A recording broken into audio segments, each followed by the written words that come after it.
अहम खबर शामिल करें। महमूद खान अचकजई कौमी असम्बली में कायदे हिज़्ब इख्तिलाफ मुकर्रर। स्पीकर कौमी असम्बली अयाज सादिक ने नोटिफिकेशन जारी कर दिया। महमूद अचकजई मुतफ़िका उम्मीदवार थे, आज नोटिफिकेशन हो गया। बैरिस्टर गोहर की जानिब से कहा गया, महमूद खान अचकजई कौमी असम्बली में कायदे हिज़्ब इख्तिलाफ मुकर्रर। स्पीकर कौमी असम्बली अयाज सादिक ने नोटिफिकेशन जारी कर दिया। बैरिस्टर गोहर ने कहा कि महमूद अचकजई मुतफ़िका उम्मीदवार थे, आज नोटिफिकेशन जारी हो गया। महमूद खान अचकजई साहब का नोटिफिकेशन हो गया।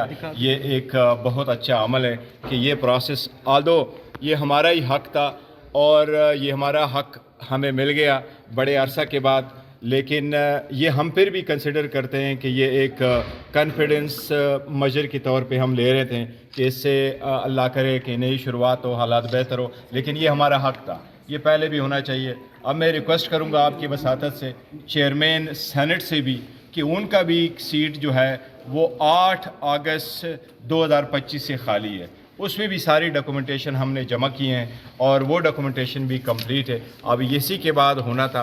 मैं अपने तरफ से महमूद खान अचकजई साहब को भी मुबारकबाद देता हूँ, पार्टी को भी, अल्हम्दुलिल्लाह ये प्रोसेस कंप्लीट हो गया है हमारा, और मैं उम्मीद करता हूँ कि चेयरमैन सेनेट भी आज ही नोटिफिकेशन कर दे ताकि दोनों का न हमारा जो ये प्रोसेस है। तहरीक इंसाफ के रहनुमा शाह महमूद कुरैशी कहते हैं, हमारा अफगानिस्तान से जायज़ मुतालबा है उनकी सरजमीन हमारे खिलाफ इस्तेमाल न हो। पाकिस्तान ने इंडिया के साथ जंग में अपना अच्छा दिफा किया। समा के नुमाइंदे अरशद अली से क्या बात हुई, उन्हीं से जानते हैं। अरशद बताइएगा। जी बिल्कुल, लाहौर की सदर दहशतगर्दी अदालत में जो है वो शाह महमूद कुरैशी को अबूरी जमानत में हाजिरी के लिए पेश किया गया। तो कमरा अदालत में समा न्यूज से खुसूसी गैर रस्मी गुफ्तगू करते हुए शाह महमूद कुरैशी ने कहा कि हमने भारत को जंग में हराया, अल्लाह ने हमें इज्जत दी, मगर अभी तक जो है वो भारत से खतरा टला नहीं है। पाकिस्तान ने इंडिया के साथ जंग में अच्छा जो है वो इंडिया को जो जवाब दिया है, पाकिस्तान ने इंडिया को बड़े अच्छे तरीके से जो है वो जवाब दिया। इंडिया बाज आने वाला नहीं है, वो दोबारा इस तरह की हरकत कर सकता है। इस मौके के ऊपर जो है वो शाह महमूद कुरैशी ने यह भी कहा कि अफगानिस्तान की खुशहाली का रास्ता पाकिस्तान से है। अफगानिस्तान अगर इस्तेहकाम चाहता है तो उसे पाकिस्तान से अच्छे ताल्लुकात रखना होंगे। जी ठीक है अरशद, बहुत शुक्रिया आपका। इलेक्शन कमीशन ने इस्लामाबाद के बल्दियाती इंतखाबात मुलतवी कर दिए। इलेक्शन कमीशन ने इस्लामाबाद में बल्दियाती इलेक्शन का शेड्यूल वापस ले लिया है। इस्लामाबाद लोकल गवर्नमेंट ऑर्डिनेंस जारी होने के बाद शेड्यूल वापस लिया गया। इलेक्शन कमीशन ने इस्लामाबाद के बल्दियाती इंतखाबात मुलतवी कर दिए हैं। इलेक्शन कमीशन ने इस्लामाबाद में बल्दियाती इलेक्शन का शेड्यूल वापस ले लिया है। इस्लामाबाद लोकल गवर्नमेंट ऑर्डिनेंस जारी होने के बाद शेड्यूल वापस लिया गया। इस्लामाबाद में बल्दियाती इंतखाबात 15 फरवरी को शेड्यूल थे। इलेक्शन कमीशन ने बल्दियाती इंतखाबात का शेड्यूल वापस लेने का नोटिफिकेशन भी जारी कर दिया है। तो आपको बता रहे हैं, इलेक्शन कमीशन ने इस्लामाबाद के बल्दियाती इंतखाबात मुलतवी कर दिए। इलेक्शन कमीशन ने इस्लामाबाद में बल्दियाती इलेक्शन का शेड्यूल वापस ले लिया है। इस्लामाबाद लोकल गवर्नमेंट ऑर्डिनेंस जारी होने के बाद शेड्यूल वापस लिया गया है। इस्लामाबाद में बल्दियाती इंतखाबात 15 फरवरी को शेड्यूल थे। इलेक्शन कमीशन ने बल्दियाती इंतखाबात का शेड्यूल वापस लेने का नोटिफिकेशन जारी कर दिया। क्या तफसीलात है, उस्मान जावेद से जानेंगे। जी उस्मान। एक बार फिर रोक दिए गए हैं और इस बार भी ऑर्डिनेंस के इजरा के बायस इस्लामाबाद के बल्दियाती इंतखाबात को रोक दिया गया है। इस्लामाबाद में इलेक्शन कमीशन ऑफ पाकिस्तान की जानिब से बल्दियाती इंतखाबात 15 फरवरी को होने का शेड्यूल जारी कर रखा था, लेकिन इलेक्शन कमीशन ने इस्लामाबाद लोकल गवर्नमेंट ऑर्डिनेंस के इजरा के शेड्यूल के बाद अपना इस्लामाबाद में बल्दियाती इंतखाबात से मुतल्लिक इलेक्शन शेड्यूल वापस कर दिया है। इलेक्शन कमीशन ने बल्दियाती इंतखाबात का शेड्यूल वापस लेने से मुतल्लिक नोटिफिकेशन जारी कर दिया है। 10 जनवरी को जारी किए गए ऑर्डिनेंस के जरिए बल्दियाती ढांचा तब्दील कर दिया गया है, ये लिखा है नोटिफिकेशन में। और बल्दियाती ढांचा तब्दील होने की वजह से इस्लामाबाद में बल्दियाती इंतखाबात रोक दिए गए हैं। इंतखाबात का तरीकाकार भी तब्दील किया गया है, ये लिखा है नोटिफिकेशन में। और अब नोटिफिकेशन के इजरा के बाद इस्लामाबाद में बल्दियाती इंतखाबात एक बार फिर से रोक दिए गए हैं। जी ठीक है उस्मान, बहुत शुक्रिया आपका। नाज़रीन, आपको बताएं, पंजाब हुकूमत की कारकर्दगी ग्राउंड पर नजर आ रही है। वज़ीर इत्तलात पंजाब अस्मा बुखारी कहती हैं, पंजाब में इलाज की बेहतरीन सहूलियात मिल रही हैं। इसी माह नवाज शरीफ कैंसर अस्पताल और सरगोदा में कार्डियोलॉजी अस्पताल का इफ्तिताह होगा। मरियम नवाज मंसूबों और प्रोग्राम्स की बराह रास्त निगरानी करती हैं। अफसरान की कारकर्दगी के लिए मरियम नवाज ने KPIs बनाए हैं। वज़ीर आला मरियम नवाज अवाम के तहफ़्फ़ुज़ पर कॉम्प्रोमाइज़ नहीं करती। उन्होंने कहा कि आधा तीतर और आधा बटेर की सियासत करने वाले सियासी बोने हैं, जिनका ओढ़ना बिछोना इंतशार और फसाद है। उनसे अवामी रिलीफ की तवक्को नहीं। सियासत खिदमत का नाम है, सड़कों पर सर्कस लगाने का नहीं।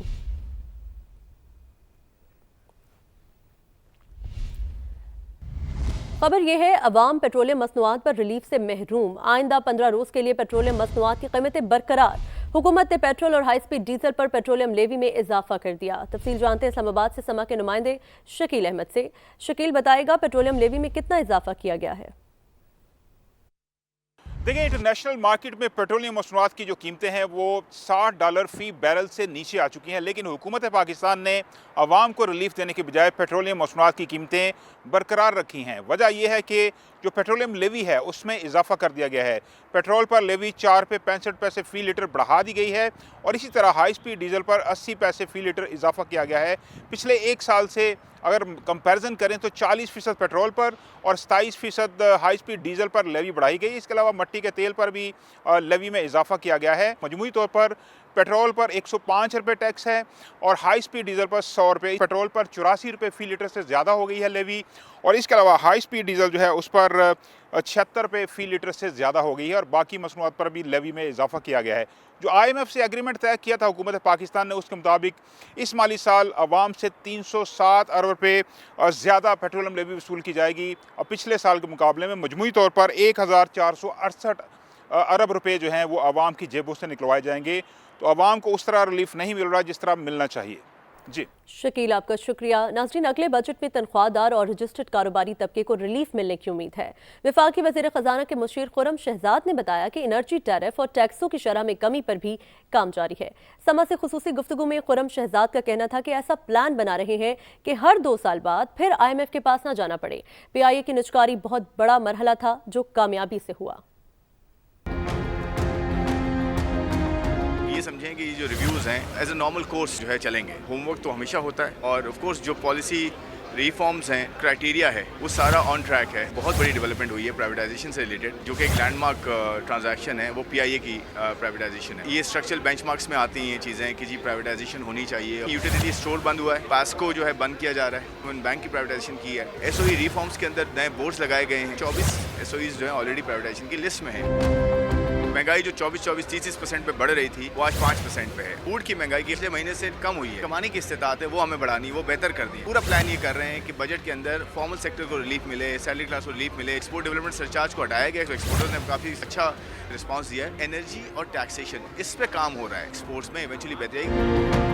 वर्ल्ड बैंक, ADB, IDB, जितने भी ये डोनर्स हैं, IMF इवन, इन सब की अपनी एक एक्सपेक्टेशंस होती हैं। IMF एक्सपेक्ट करता है रेमिटेंसेस इस साल की बिलो $40 बिलियन, लेकिन आप रन रेट देखें तो $40 अरब से भी क्रॉस कर सकती हैं। GDP ग्रोथ में आप फर्स्ट क्वार्टर की ग्रोथ देखें तो वो ऑलरेडी 3.71% आ गई है। एक्सपेक्टेशन ये कि 4% तक आ सकती है, 3.25 से 4 के दरमियान। हर 2-3 साल के बाद, 4 साल के बाद हम फिर जो है IMF के पास ही जाते हैं। तो हमारा प्लान ये इस मरतबा कि जो रिफॉर्म्स शुरू हुए हैं, चाहे वो राइट साइजिंग हो, चाहे SOE के रिफॉर्म्स हो, प्राइवेटाइजेशन हो, एनर्जी का हो, इन सबको हम स्टे द कोर्स करें, मतलब हम रहें इसमें।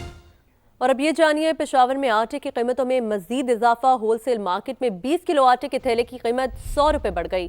ताजिरों का कहना है जब तक पंजाब से आटे की तरसील बहाल नहीं होती, कीमतों में इजाफा होता रहेगा। मजीद तफसील जानते हैं समा के नुमाइंदे इरफान मूसाजई से, जो इस वक्त होलसेल मार्केट रामपुरा बाजार में आटा डीलर के साथ ही मौजूद है। इरफान, बताइए क्या कहना है उनका।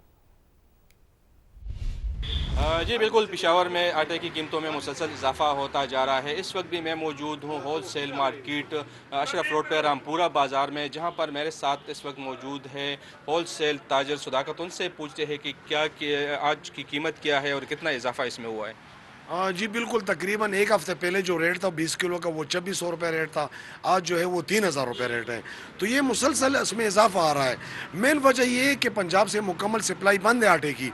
अगर फिल फोर ये पाबंदी ना खोल दी जाए तो मैं ये समझता हूँ कि फिर लोगों के साथ 5,000 रुपये रेट हो जाएगा और लोग आटा खरीद नहीं सकेंगे। 20 किलो आटे की कीमत जो है वो होल सेल मार्केट में 2950 और 3,000 है, जबकि परचून मार्केट में ये रेट जो है वो 3100 और 3200 है। इसी तरह जो है वो फाइन आटे की के जो 20 किलो का तेला है वो भी 3200 और 3300 में मार्केट में दस्तयाब है।